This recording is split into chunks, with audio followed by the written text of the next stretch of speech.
നീ പോയില്ലായിരുന്നോ? ഇവിടെയെല്ലാം കുഴഞ്ഞു മറിഞ്ഞു കിടക്കല്ലേ കണ്ണേട്ടാ. അപ്പോ പെട്ടെന്നങ്ങ് ഓടിപ്പോകുന്നത് ശരിയാണോ? ദാ ഇത് കുടിക്ക്. ഞാനുണ്ടാക്കിയ ജ്യൂസാ. ആഹാ, നീ ഇതൊക്കെ ഉണ്ടാക്കാൻ പഠിച്ചോ? ഒരു ജ്യൂസ് ഉണ്ടാക്കാനൊക്കെ പ്രത്യേകിച്ച് പഠിക്കേണ്ട കാര്യമുണ്ടോ കണ്ണേട്ടാ? ഇപ്പൊ എനിക്ക് അത്യാവശ്യം എല്ലാം ഉണ്ടാക്കാൻ അറിയാം. നന്നായി. അപ്പൊ പിന്നെ നിന്നെ കല്യാണം കഴിക്കുന്നവൻ രക്ഷപ്പെട്ടു എന്നർത്ഥം.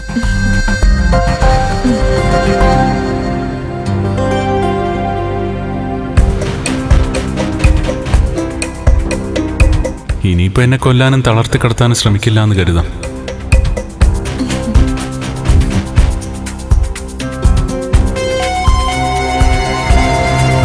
എങ്ങനെയുണ്ട്? നന്നായിട്ടുണ്ട്. വെള്ളം ചേർക്കാതെ പഴച്ചാറ് മാത്രമല്ലേ ഉള്ളൂ? ആ അതെ. അല്ല കണ്ണേട്ടാ, കണ്ണേട്ടന്റെ വലത് കാൽവിരലിനൊപ്പം ഇടത് കാൽവിരലും ചലിച്ചു എന്ന് പറഞ്ഞല്ലോ, ഒന്ന് കാട്ടിയേ.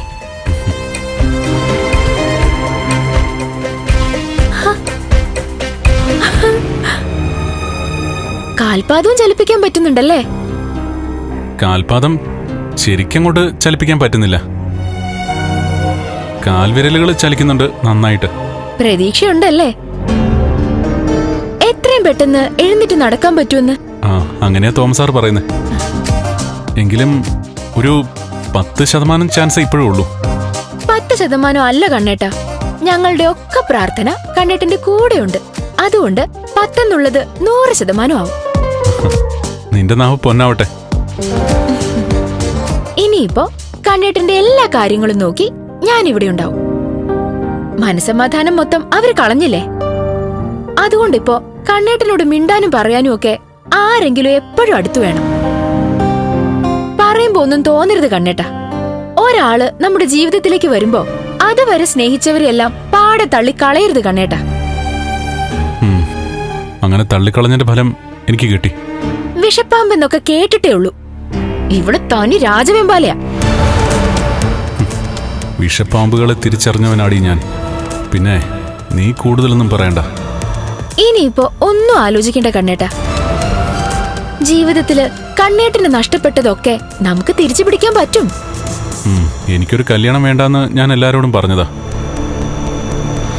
എന്നിട്ട് നിന്റെ അച്ഛനാ ഈ ബന്ധം കൊണ്ടുവന്നത്. അതുകൊണ്ട് ഇപ്പോഴത്തെ അച്ഛന്റെ അവസ്ഥ കണ്ടില്ലേ? അച്ഛനും കണ്ണേട്ടനെ പോലെ വീൽ ചെയറിലല്ലേ സഞ്ചരിക്കുന്നത്. നിന്റെ അച്ഛന് പുരോഗതി ഉണ്ടോ?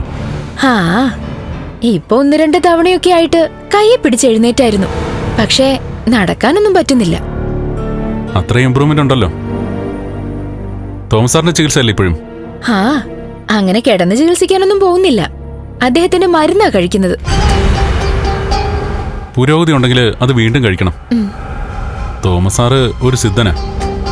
അതുകൊണ്ട് എന്നെക്കാളും അമ്മാവൻ മെച്ചപ്പെട്ട സ്ഥിതിക്ക് ഇനി ചിലപ്പോ പെട്ടെന്ന് എഴുന്നേറ്റ് നടക്കാൻ കഴിഞ്ഞേക്കും. കണ്ണേട്ടൻ ഇനി തോമസ് സാറിന്റെ വീട്ടിൽ പോവുകയാണെങ്കിൽ ഞാനും കൂട്ടിന് വന്നോളാം കേട്ടോ. അയ്യോ, അത് സ്വാതിക്ക് ബുദ്ധിമുട്ടാവില്ലേ? എനിക്കൊരു ബുദ്ധിമുട്ടും ആവില്ല. ഇനി കണ്ണേട്ടൻ ഫൈനാൻസിയേഴ്സിലേക്ക് പോകുമ്പോഴും തോമസ് വൈദ്യന്റെ വീട്ടിലേക്ക് പോകുമ്പോഴൊക്കെ കണ്ണേട്ടന്റെ ഒപ്പം വരണമെന്ന എന്റെ ആഗ്രഹം. ഇവള് രണ്ടും കൽപ്പിച്ച് ഇറങ്ങിയിരിക്കുന്നേ. അതിന് കണ്ണേട്ടൻ എന്തെങ്കിലും ബുദ്ധിമുട്ടുണ്ടോ? ഏയ്, എനിക്കൊരു ബുദ്ധിമുട്ടുമില്ല. പക്ഷെ അത് നിനക്ക് ബുദ്ധിമുട്ടാവും. എനിക്കൊരു ബുദ്ധിമുട്ടുമില്ലെന്നേ.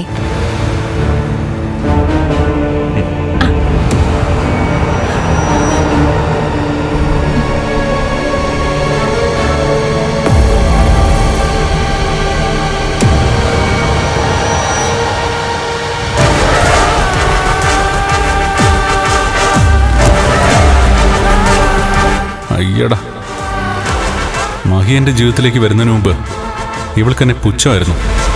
അല്ലെങ്കിൽ തന്നെ ഇവളെ ഞാനൊരു പെങ്ങളായിട്ടേ കണ്ടിട്ടുള്ളൂ. പിന്നെ നീ എത്ര കിടന്ന് അഭിനയിച്ചാലും മറ്റുള്ളവർ നിന്നെ അഭിനയിപ്പിച്ചാലും ഫലമൊന്നും ഉണ്ടാവില്ലടി.